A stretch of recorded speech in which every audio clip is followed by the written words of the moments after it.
अस्सलाम वालेकुम स्टूडेंट्स। आज के लेक्चर में हम ब्लड वेसल्स को डिस्कस करते हैं। वेसल्स का मतलब होता है पाइप्स। हमारी बॉडी के अंदर 3 डिफरेंट तरह के पाइप्स पाए जाते हैं। इनमें से एक है आर्टरीज, एक है वेन्स और एक है कैपिलरीज। तो अब हम इनके कैरेक्टरिस्टिक्स को स्टडी करते हैं ताकि इनके दरमियान में जो डिफरेंसेस है तो वो भी हमें क्लियर हो जाए। सबसे पहले इनके फंक्शंस को डिस्कस करते हैं। आर्टरीज का काम ये होता है कि इन्होंने ब्लड को ट्रांसपोर्ट करना होता है away from heart to various parts of our body. इसी तरीके से वेन्स का काम ये होता है कि इन्होंने ब्लड को कलेक्ट करना होता है फ्रॉम ऑल बॉडी पार्ट्स और फिर इसको ट्रांसपोर्ट कर देते हैं ये टूवर्ड्स हार्ट। और जो कैपिलरीज होते हैं ये एक लिंक होते हैं बिटवीन आर्टरीज एंड वेन्स। अब हम इनकी लोकेशंस को डिस्कस करते हैं। Arteries are located deep in the skin, मतलब कि ये हमारे मसल्स के डीपली लोकेटेड होते हैं, जबकि veins are superficially placed under the skin. ये हमारी स्किन के बाहर बाहर वाले एरियाज़ में हमें मिलते हैं। तो इसलिए जब भी हम इंजेक्शंस लगाते हैं तो वो हम वेन में लगा रहे होते हैं, क्योंकि ये हमें बहुत आसानी के साथ अपने स्किन के बाहर वाले एरियाज़ में मिल जाते हैं। जबकि कैपिलरीज हमारे टिश्यूज़ तक गए हुए होते हैं। हमारे सेल्स के इर्द गिर्द यही कैपिलरीज पतली पतली पाइप्स की सूरत में मौजूद रहते हैं। आर्टरीज का कलर होता है रेड, जबकि वेन्स का कलर होता है ब्लू। अब वेन्स के अंदर जो ब्लड मौजूद है तो वो तो ब्लू कलर का नहीं होता, वो रेड कलर का ही होता है, क्योंकि हमारी बॉडी के अंदर तो कोई भी ब्लूइश ब्लड नहीं पाया जाता है। ये सारा केस एक्चुअली लाइट रिफ्लेक्शन का होता है, क्योंकि जब लाइट हमारे स्किन के अपर सरफेस में मौजूद ब्लड वेसल्स के साथ टकराती है और फिर वो वापस रिफ्लेक्ट होकर हमारी आइज़ पर पड़ती है तो वो एक्चुअली में ब्लू कलर की लाइट को रिफ्लेक्ट कर देते हैं। तो इसलिए हमें ये वेन्स ब्लू कलर के नज़र आ रहे होते हैं। हालांकि इनके अंदर भी जो ब्लड है तो वो भी रेड कलर का होता है, ब्लू कलर का नहीं होता है। जबकि जो कैपिलरीज है तो वो हमें मिक्स्ड कलरेशन दे रहे होते हैं, मतलब हाफ पोर्शन से ये रेड होते हैं और हाफ पोर्शन से ये ब्लू होते हैं। जो आर्टरियल साइड वाला पोर्शन है इसका तो वो रेड कलर का नज़र आ रहा होता है, और जो वेन्यूल साइड वाली कैपिलरीज होती है वो हमें ब्लूइश नज़र आ रही होती हैं। आर्टरीज का काम ये होता है कि इनके अंदर जो ब्लड होता है वो ऑक्सीजनेटेड होता है, मतलब कि ये ऑक्सीजनेटेड ब्लड को कैरी कर रहे होते हैं। लेकिन कुछ आर्टरीज ऐसी है जो एक्सेप्शनल केस हैं, मतलब कि पल्मोनरी आर्टरी या एम्बेलिकल आर्टरी, ये दोनों आर्टरीज ये डीऑक्सीजनेटेड ब्लड को कैरी कर रही होती हैं।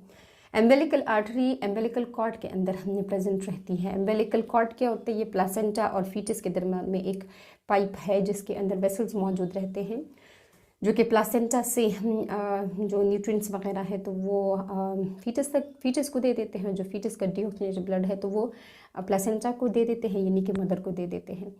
तो इस एम्बेलिकल कॉर्ड के अंदर एक पाइप मौजूद रहती है जिसको हम बोल रहे होते हैं एम्बेलिकल आर्टरी। तो ये एक्चुअली में है तो आर्टरी, बट ये डीऑक्सीजनेटेड ब्लड को कैरी कर रहे होते हैं।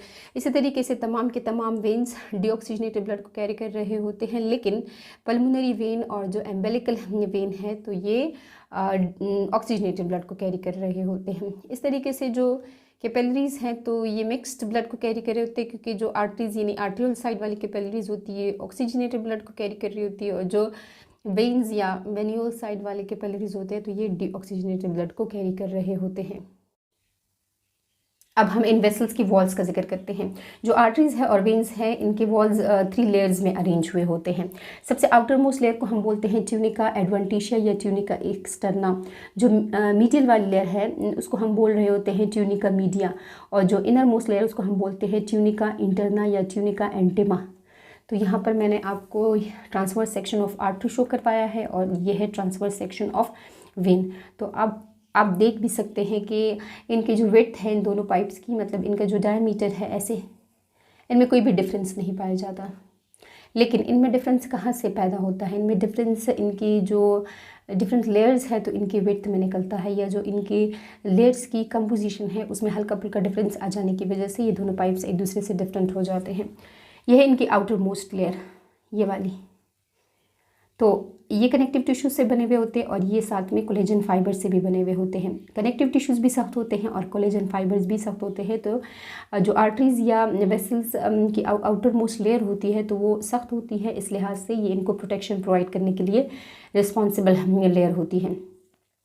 और इन ट्यूनिका एडवेंटिशिया के अंदर बहुत ज़्यादा एक नेटवर्क की सूरत में पाइप्स मौजूद रहते हैं। ये मैंने ट्रांसवर्सली यहाँ पर ऐसे ऐसे शो किए हुए हैं। तो ये वो पाइप्स होते हैं जो कि इन ब्लड वेसल्स के सेल्स को ऑक्सीजनेटेड ब्लड सप्लाई कर रहे होते हैं, इनका डीऑक्सीजनेटेड ब्लड कैरी कर रहे होते हैं, क्योंकि ये सेल्स भी तो मेटाबॉलिज्म कर रहे होते हैं, इनको भी तो ऑक्सीजन की ज़रूरत होती है, इनको भी तो न्यूट्रिएंट्स की ज़रूरत होती है, या मेटाबॉलिज्म के रिजल्ट में इनके अंदर भी तो एक्सक्रीटिव मटीरियल बन रहा होता है। तो इस काम को परफॉर्म करने के लिए इन पाइप्स की आउटर मोस्ट लेयर में एक नेटवर्क फैला हुआ होता है पाइप्स का, और इनको हम बोलते हैं वेजा विजोरम, या हम इसको blood vessel of blood vessel भी कहते हैं। मतलब कि ये पाइप की पाइप है, ये पाइप को सप्लाई करने वाली पाइप होती है। तो ये आपने पॉइंट याद रखना है कि ये ट्यूनिका एडवेंटिशिया, ये ट्यूनिका एक्सटर्ना में मौजूद रहते हैं। अब इसकी मिडल लेयर को डिस्कस करते हैं। मिडल लेयर की विड्थ दोनों में डिफरेंट है। यहाँ पर जो मिडल लेयर है और यहाँ पर जो मिडल लेयर है, इनकी कंपोजिशन सिमिलर है, मतलब कि वो स्मूथ मसल से बने हुए होते हैं और इलास्टिक फाइबर्स से बने हुए होते हैं। लेकिन यहाँ पर स्मूथ मसल्स 2 लेयर्स में अरेंज हैं, एक ये लेयर है और एक ये वाली लेयर है, जबकि यहाँ पर स्मूथ मसल्स एक ही लेयर में अरेंज हैं और कम उसकी विड्थ बन रही होती है। जबकि यहाँ पर एक डिफरेंस ये भी उठता है कि यहाँ पे इलास्टिक फाइबर्स ज़्यादा होते हैं और यहाँ पे इलास्टिक फाइबर्स कम होते हैं, तो इसलिए आर्टरी ज़्यादा इलास्टिक होते हैं as compare to that of veins, क्योंकि इसके जो मिडल लेयर उसमें बहुत ज़्यादा इलास्टिक फाइबर्स मौजूद रहते हैं। जो सबसे अंदर वाली लेयर है यानी कि ट्यूनिका इंटरना, ये बने हुए होते हैं सिंपल स्क्विमोज एपिथेलियम से, और इसमें भी साथ में इलास्टिक फाइबर्स भी मौजूद रहते हैं यानी इलास्टिन। सिंपल स्क्विमोज एपिथेलियल सेल्स क्या होते हैं? वो एपिथेलियल सेल जैसे लेटे लेटे हुए होते हैं। एपिथेलियल सेल्स की डिफरेंट टाइप्स हैं, तो अगर वो लेटे लेटे हैं ऐसे तो वो स्क्विमोज एपिथेलियम है। जिस तरह इससे पहले हमने डाइजेस्टिव सिस्टम में पढ़ा था कि वो कोलुमनर एपिथेलियल सेल्स होते हैं जो हमारे डाइजेस्टिव सिस्टम के जो पाइप्स हैं उनको बनाने वाले होते हैं। तो कोलुमनर का मतलब होता है ऐसे कॉलम्स की तरह अरेंज होना। तो अगर वो कॉलम्स की तरह अरेंज है तो वो कोलुमनर एपिथेलियल सेल्स है, अगर वो लेटे हुए हैं तो वो सिंपल स्क्विमोज एपिथेलियल सेल्स कहलाते हैं। और ये इनका ल्यूमन है, मतलब कि अंदर की खाली जगह जहाँ पर ब्लड फ्लो करेगा। तो यहाँ का जो ल्यूमन है वो नैरो होता है क्योंकि इनकी दीवारें ज़्यादा मोटी होती है, जबकि वेन्स का ल्यूमन बड़ा होता है और इसकी दीवार पतली होती है। बाहर से ये दोनों जो आर्टरी या वेन वाली पाइप होती है वो हमें बाहर से एक जैसे डायमीटर या एक जैसे विड्थ के साथ नज़र आ रही होती है, लेकिन अंदर वेन्स की ल्यूमन बड़ा होता है, दीवारें पतली होती है, जबकि जो आर्टरीज़ है तो उसका ल्यूमन छोटा होता है और उसकी जो दीवारें होती है तो वो मोटी होती हैं।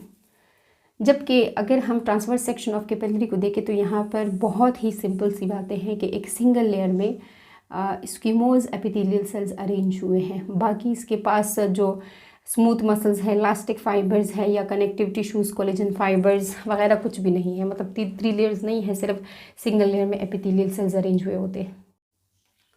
तो हमने ये डायग्राम में देखा कि जो आर्टरीज होती है इनके वॉल्स थिक होते हैं और इनका ल्यूमन स्मॉल होता है, जबकि वेन्स थिन वॉल के साथ होते हैं और इनका जो ल्यूमन होता है वो लार्ज होता है, जबकि कैपिलरीज की वॉल 1 सेल थिक होती है और इनका ल्यूमन भी लार्ज होता है। आर्टरीज में कोई भी वेल्व्स मौजूद नहीं रहते हैं क्योंकि यहाँ पर ब्लड का प्रेशर इंतहाई ज़्यादा रहता है, लेकिन यहाँ पर भी कुछ आपने एक्सेप्शनल पॉइंट्स को याद रखना है कि जो पल्मोनरी ट्रंक है और एओर्टा है तो इनके बेस पर सेमिल्यूनर वेल्व्स मौजूद रहते हैं, और जो वेन्स है तो इनमें वेल्व्स की ज़रूरत होती है ताकि ये बैकवर्ड फ्लो ऑफ ब्लड को प्रिवेंट कर सके, क्योंकि यहाँ पर ब्लड का प्रेशर इंतहाई कम होता है। तो इसलिए वेल्व्स का काम होता है कि उन्होंने एक ही डायरेक्शन में यानी कि फॉरवर्ड डायरेक्शन ही में ब्लड को अलाउ करना होता है फ्लो के लिए।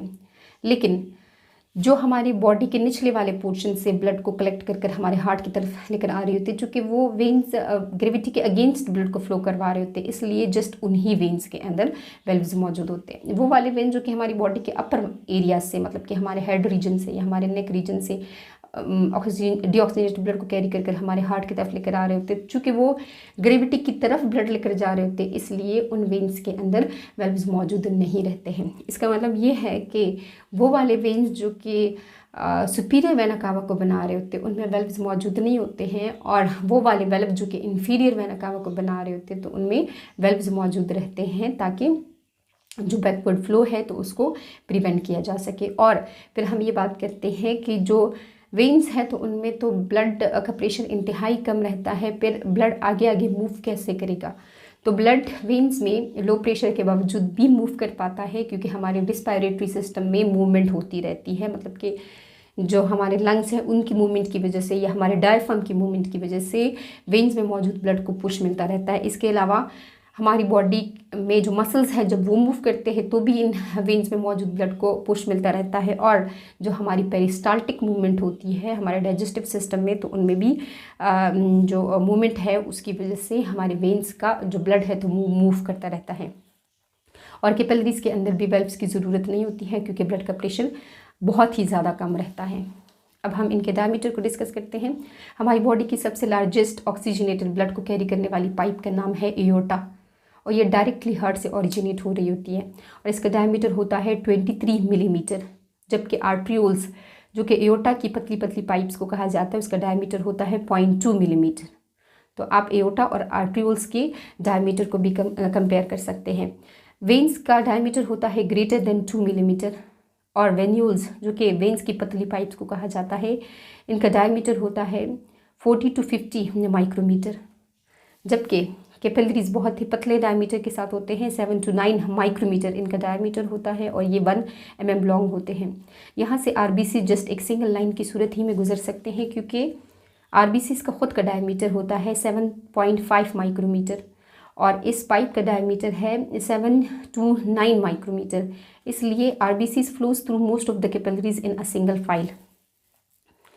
आर्टरीज और सेल्स के दरमियान में जो मटेरियल है वो एक्सचेंज नहीं हो सकती क्योंकि आर्टरीज के अंदर जो ब्लड है वो बहुत ज़्यादा पावर के साथ, बहुत ज़्यादा फोर्स के साथ आगे की तरफ मूव कर रहा होता है, प्रेशर उनका बहुत ज़्यादा हाई होता है, तो टाइम नहीं बचता है एक्सचेंज ऑफ मटेरियल के लिए। जबकि वेन्स में जो ब्लड फ्लो कर रहा है और उस ब्लड के दरमियान में और सेल्स के दरमियान में भी एक्सचेंज ऑफ मटेरियल नहीं हो सकती है क्योंकि वेन्स के पास डीऑक्सीजनेटेड ब्लड होता है। जबकि कैपिलरीज का मेजर फंक्शन यही है कि इन्होंने एक्सचेंज ऑफ मटेरियल को पॉसिबल बनाना है between the blood and between the cells. Arteries में चूँकि डायरेक्टली ब्लड आ रहा होता है हार्ट से, तो हार्ट बीट के साथ हमें आर्टरीज में पल्स फील हो सकती है, जबकि वेन्स में हमें कोई भी पल्स नहीं डिटेक्ट हो सकती है। सेम हमें कैपिलरीज में भी कोई पल्स नहीं डिटेक्ट हो सकती है। आर्टरीज की दीवारें बहुत ज़्यादा इलास्टिक होती है क्योंकि आर्टरीज के मिडल लेयर में भी और इनर लेयर में भी इलास्टिक फाइबर्स की concentration as compare to veins ज़्यादा रहती हैं। तो इसलिए जो आर्टरीज़ हैं वो वेजो कंस्ट्रिक्शन कर सकते हैं, मतलब कि वो नैरो हो सकते हैं, और ये वेजो डायलेशन भी कर सकते हैं, मतलब कि ये डायलेट भी हो सकते हैं। इनकी जो विड्थ है तो वो इंक्रीज़ भी हो सकती है। और ये दोनों काम करने के लिए आर्टरीज़ को नर्वस सिस्टम का ऑर्डर मिलना चाहिए या एंडोक्राइन सिस्टम का ऑर्डर मिलना चाहिए। ये दोनों डिफरेंट कंडीशंस में होती है, ज़रूरत के मुताबिक ये कंडीशंस हो रही होती है, मतलब कि वेजो कंस्ट्रिक्शन और वेजो डायलेशन। तो ये इसलिए हो जाती है क्योंकि आर्टरीज़ की दीवारें बहुत ज़्यादा इलास्टिक होती हैं, जबकि वेन्स में उस लिहाज से, मतलब आर्टरीज के कंपैरिजन में बहुत ज़्यादा वेजो कंस्ट्रिक्शन और वेजो डायलेशन नहीं हो सकती है, लिटिल वेजो कंस्ट्रिक्शन या वेजो डायलेशन है। जबकि कैपिलरीज में तो सिरे से है ही नहीं इलास्टिक फाइबर्स, तो उसमें तो बिल्कुल भी वेजो डायलेशन एंड वेजो कंस्ट्रिक्शन नहीं होती है। तो ये आज के लेक्चर में हमने कंपैरिजन स्टडी किया आर्टरीज, वेन्स और कैपिलरीज में। टोटल मैंने यहाँ पर 10 पॉइंट्स लिखे हुए हैं, तो ये 10 पॉइंट्स आपने अच्छे तरीके से याद कर लेने हैं। आप एंड में ये पॉइंट्स भी लिख सकते हैं कि जो आर्टरीज है तो इसमें सबसे जो लार्जेस्ट है तो उसको हम बोल रहे होते हैं एयोर्टा, और जो स्मॉलेस्ट पाइप्स एयोर्टा से निकलती है फिर उसको हम आर्टरीज कहते हैं, और आर्टरीज की मजीद डिवीज़न को हम आर्ट्रियोल्स कहते हैं, और आर्ट्रियोल्स की डिवीज़न को फिर हम कैपिलरीज बोल रहे होते हैं। जबकि हमारी बॉडी के सबसे लार्जेस्ट 2 वेन्स होते हैं, एक हमारे पास सुपीरियर वेना कावा होता है और एक इन्फीरियर वेना कावा होता है। तो सुपीरियर इन्फीरियर वेना कावा सबसे लार्जेस्ट वेन्स हैं, फिर वेन्स आ जाते हैं, फिर वेन्यूल्स आ जाते हैं और फिर कैपिलरीज आ जाते हैं। जबकि कैपिलरीज के इटसेल्फ कोई मज़ीद सब डिवीज़न नहीं है।